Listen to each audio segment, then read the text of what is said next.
Julie, bonjour. Bonjour, est-ce que vous m'entendez bien? Oui, Madame Julie. Parfait. Ben, je suis l'infirmière qui vous avait appelé la semaine passée là, quand j'avais obtenu mon résultat COVID. Oui. Bon, Merci du là, suivi. ça me fait plaisir. Là, je suis un petit peu pompée à matin Allez-y. suite à l'annonce d'hier sur les infirmières là, qui vont être requises au travail, là, même si on a le COVID. Premièrement, ce que je peux vous dire, c'est que la gestion est épouvantable. Là. Dans le fond, je suis en arrêt de travail depuis la semaine passée, ça va.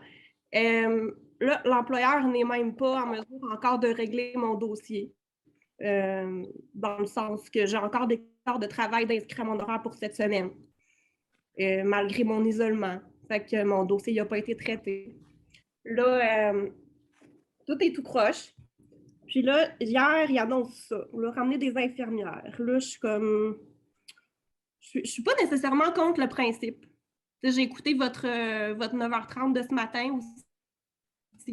Je comprends le fait là, que si c'est quelqu'un qui est asymptomatique ou quelqu'un qui aurait été, par exemple, simplement en contact avec quelqu'un qui a le COVID sans nécessairement l'avoir, qui pourrait être apte à travailler dans un certain contexte. Je ne suis pas contre l'idée. Par contre, de quelle façon que ça va être géré, ça m'inquiète énormément. Je me doute qu'il va y avoir de l'abus là-dedans. Là. C'est-à-dire, qu'est-ce que vous pressentez comme abus? Ben, je veux dire que j'espère que ça va être très, très, très bien encadré, que les directives vont être très, très claires venant du gouvernement. Non, mais écoutez, je ne veux pas faire de politique à matin, mais... Madame Julie, rêvons pas en couleur, là. Rêvons pas en couleur. C'est l'histoire du Québec dans les soins infirmiers depuis 30 ans. Oui. Il ne faudrait quand même pas s'imaginer que les gestionnaires, les têtes folles ont changé, là. Non, mais justement, je sens qu'il va y avoir de l'abus. Là, je veux dire... Merci, ça c'est mieux dit. Non, mais c'est ça le fond de ma pensée. Puis je me dis là, on va se fier sur les employeurs, sur le bureau de santé pour juger de qui est en mesure de travailler ou pas. Fait que là, on va se ramasser avec des infirmières malades qui ont des symptômes, qui vont être forcées de travailler quand même, sous la menace. Arrêtez donc, ne me dites oui. pas. Ben oui. Qu'est-ce que je viens d'entendre, José? Ben croyez-vous? Écoutez, vous voyez la couleur de la patente ici, c'est blanc. 42 ans dans la même région. J'en ai vu. Ben, c'est sûr que ça va arriver. Fait que, tu sais, puis là, en plus, un matin, j'écoute des entrevues à la radio. J'écoute, en tout cas, je vous dirai pas le poste, mais puis là, ils font une émission de ligne ouverte pour demander à la population qu'est-ce que vous pensez de cette mesure-là. Là, je vois toutes en tout cas, toutes les têtes blanches là, qui nous méprisent, là, dire oh non, ils vont aller travailler, c'est pas grave. Moi, je me ferais soigner par une infirmière qui a le COVID, ça me dérange pas, j'aime mieux ça que pas avoir de soins. Mais, tu sais, je suis comme, là, c'est parce qu'eux autres, ils écoutent ça puis ils ont peur de mourir. Là. Moi, c'est ce que je comprends. Ils ont peur de mourir par manque de soins. Fait que c'est pas grave, allez-y, les dingues, travailler, même si vous êtes malade. Ça me fâche un petit peu. Vous savez, il y a une différence en tête. C'est pour ça que c'était bien important ce matin de décortiquer. Puis je suis content que vous appeliez. Oui. Vous savez, vous avez utilisé le mot, vous avez glissé ça, je l'ai écrit. Oui.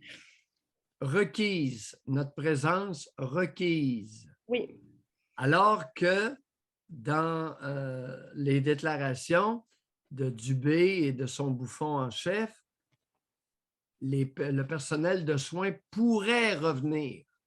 Vous êtes tout de suite sauté au mot requis. Requis, c'est obligé. Moi, je suis convaincue Non, oui. je suis convaincue qu'on va nous obliger. Oui.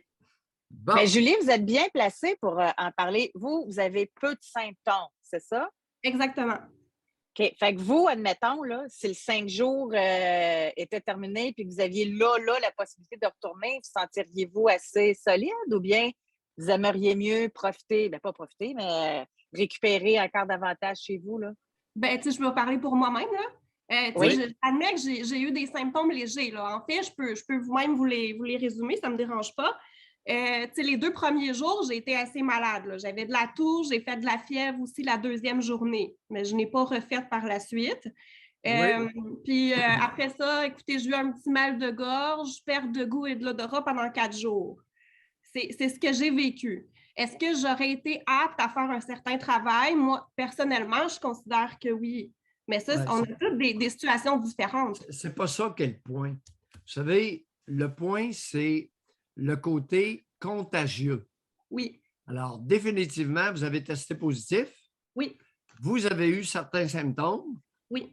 Quand est-ce, croyez-vous, que vous cessez d'être contagieuse pour les autres? C'est très embêtant, là. Est-ce qu'on a des données là-dessus? Moi, je me suis fiée à la santé publique. Ils m'ont dit 10 jours en isolement. Donc, dans ma tête, j'ai dit 10 jours, à moins qu'on ait des études. Non, vous savez, on n'a pas encore étudié le phénomène. Ben, c'est ça. Fait que là, on se base sur quoi? Les vaccinés sont contagieux combien de jours après être infectés? On ne le sait pas. On ne le sait pas, on ne sait rien. J'ai beau tout lire, je lis tout. Ce qui me tombe sous la main, je ne le sais pas. S'il y en a qui le savent, appelez-nous. On est ouvert. Bon, là, je suis peut-être naïve, là, mais c'est parce que si depuis le départ, il imposait une quarantaine de 14 jours, moi, je pensais que c'était ça, que c'était cette période-là où on était contagieux. Non. Non. Fait qu'ils ont choisi ce chiffre-là comment? De façon arbitraire. C'est qu'il y a quelqu'un qui a dit à un moment donné 14 jours. Exactement. C'est de l'improvisation depuis le début de la pandémie. Là. Moi, c'est ce que j'observe. Et on improvise davantage au Québec que dans le reste du Canada. Exact.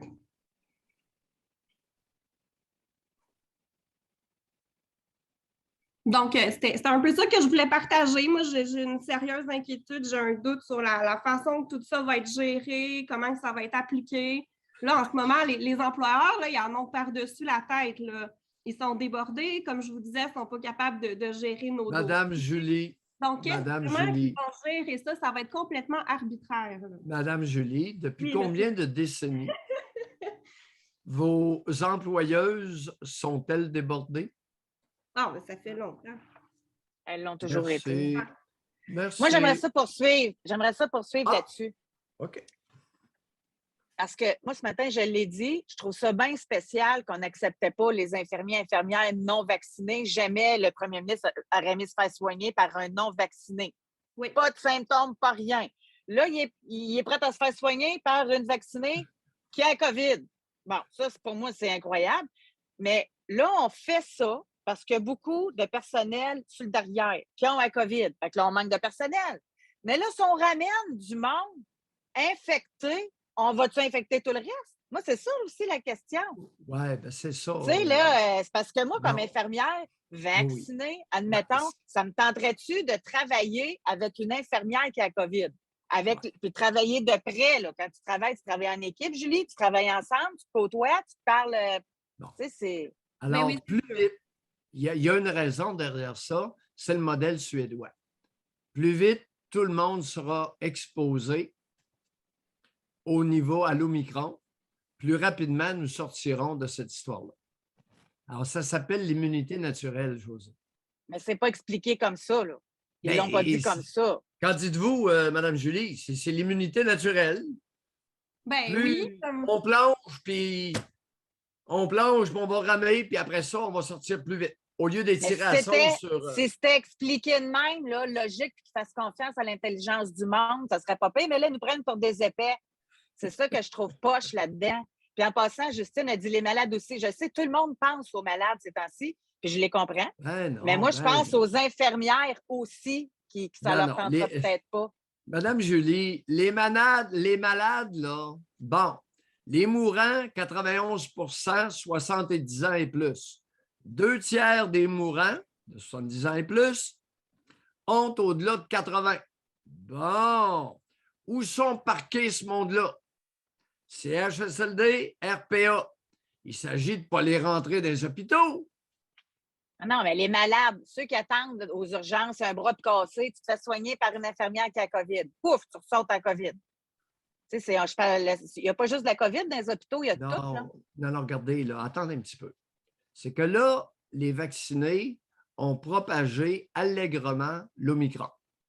Ce n'est pas les infirmières. Les non-vaccinés, là, ils sont tous enfermés chez eux. Puis ils dépriment pour plusieurs. Sérieusement. Avec des idées de s'enlever la vie. Pour plusieurs. Alors, les non-vaccinés, leur cas est réglé. Les vaccinés ont eu beaucoup de fun et ils ont répandu l'Omicron parmi eux. Ce n'est pas les infirmières qui vont rendre le monde malade. L'Omicron, il est partout. C'est le microbe de la gastro. Non, mais je le comprends. Ce n'est pas les infirmières qui vont les rendre malades. On Non. rentre les infirmières malades travailler à l'hôpital. Non, attendez un peu. Mais votre point, je le comprends que si c'est pour l'immunité collective, plus vite on va l'avoir, plus vite ça va être réglé. Dites-le que c'est ça. Ben oui, Maillot le dit. Il est le seul. C'est le modèle suédois. Alors, il y a 2 modèles qui existent dans le monde. N'est-ce pas, Mme Julie? Il y a le modèle suédois. On favorise l'immunité collective chez ceux qui ne sont pas trop malades. Puis, eux autres vont étant immunisés, ben, ils font un rempart. Et il y a en dessous du globe, en Nouvelle-Zélande, Jacinda Ardern.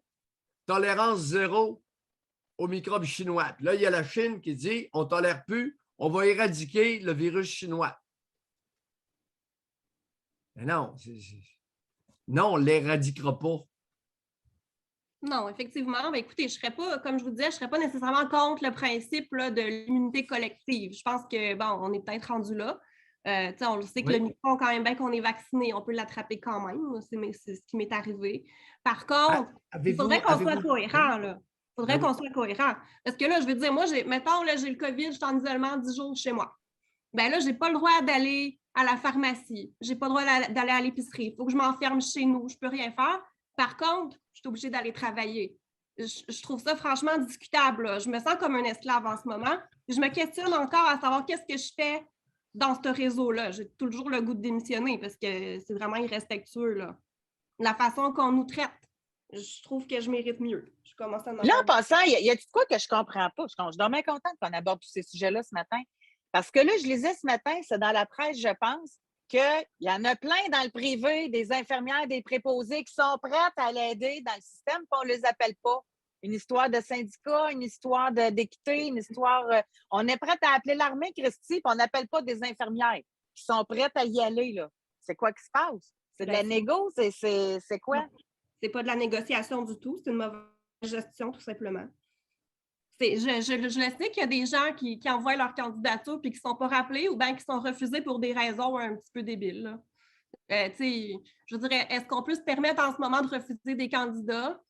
Ben, peut-être, là, je comprends qu'il y en a qui ont peut-être des très mauvais dossiers, mais oui, je connais des gens qui se sont fait refuser dans le réseau de la santé et qui sont allés travailler dans le privé. C'est une réalité. Julie?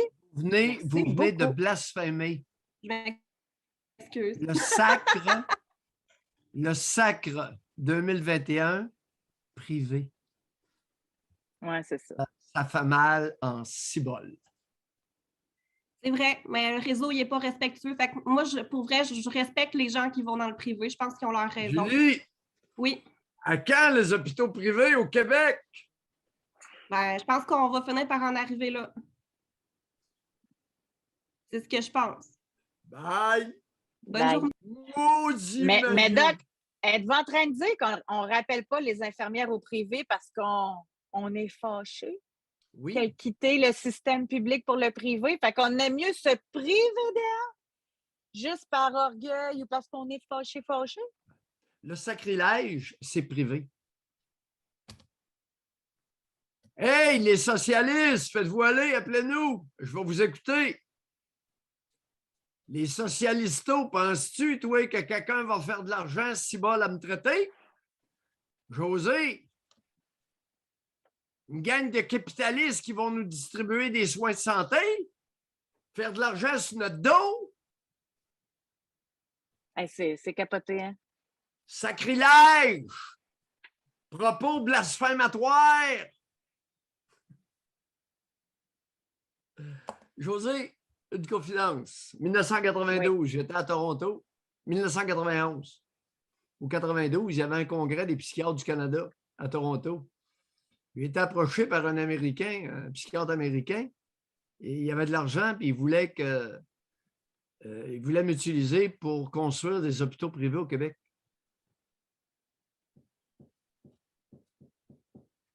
J'ai failli. Je suis venu à un poil d'être un. Écoute, j'avais juste une patte à l'époque. Tu sais, ça limite un peu les déplacements. J'étais moins gaillard qu'avec mes deux pattes. Puis là, ben, je faisais de la radio. Puis, tu sais, je tatouinais un peu en psychiatrie. Mais j'ai été approché par un psychiatre qui avait accès à des fonds importants pour construire une belle grosse hôpital privé au Québec. Puis le projet, il n'a pas abouti?